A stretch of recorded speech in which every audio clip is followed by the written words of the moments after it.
Hi guys, it's Justin from Let Us Play, and today I'm going to show you how to modify a PlayStation Classic. This will allow you to play your own custom games as well as RetroArch ROMs and much more. So first you will need one of these USB splitters. What this allows you to do is add an additional USB stick, so you can use both the controllers as well as inserting an extra USB. To do this, you will need to insert this port into the back of the PlayStation Mini. This port will connect to an AC adapter with a micro USB. And finally, the USB with all your games and Auto Bleem will be inserted into this USB. You'll need two USB sticks, a relatively small one, say 2 gig, to install BleemSync, which will mod the PlayStation, and a large USB that will have Auto Bleem and all your games on. The first piece of software you will need is BleemSync. This will allow you to modify your PlayStation Mini. So there's two files that you need to download. You'll need to download BleemSync 1.20 at the time. This was the latest. And also go onto the OTG setup drop down box, show more, and download the custom kernel there by right clicking save as, and it will take you to the directory. When they are downloaded, first of all you will need to extract the BleemSync content onto your USB. Now, as you can see, I have done this already. It should take about a minute or so.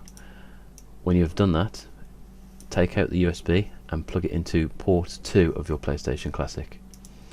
Turn on the PlayStation Classic, and that will start the process of extracting the original firmware. Eventually the PlayStation will turn off. When it does so, take the USB out of the second port and plug it back into your PC. When it's in your PC, click on BleemSync and then go to backups. You will now see the firmware of your PlayStation Classic. It's a good idea to back this up and store it, keep it just in case something happens to your PlayStation.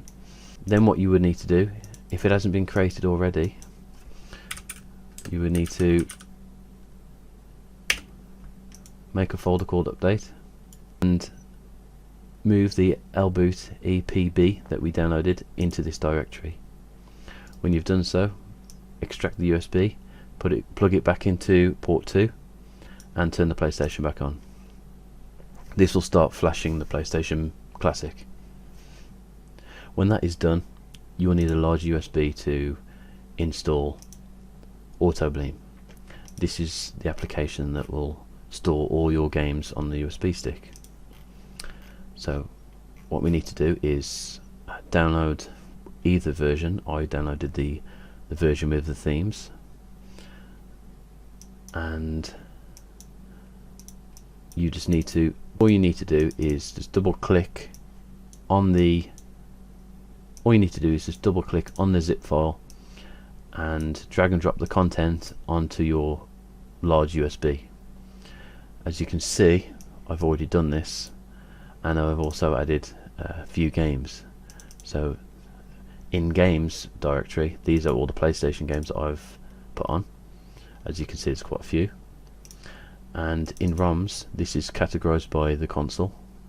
And when you've dragged the Auto Bleem onto the USB and put your games on the USB into the right directories, you then need to put the USB into that splitter, the spare port that's left.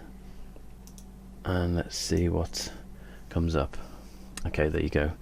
So as you can see, this is the PlayStation Classic running off that USB now that we plugged into the back, running Auto Bleem. Press start. It will start the Evolution UI, and here are all the games that I have in the games directory. Every game I've tried so far has run and worked perfectly, so no issues there. The ROMs they are a lot different, as for example N64 There's not enough buttons on these pads, so you may need to get a third-party pad if you wanted to play certain games on the emulators. But PlayStation Classic games, they work fine. Some do like analog, formatted something. And there you go. Insert coin.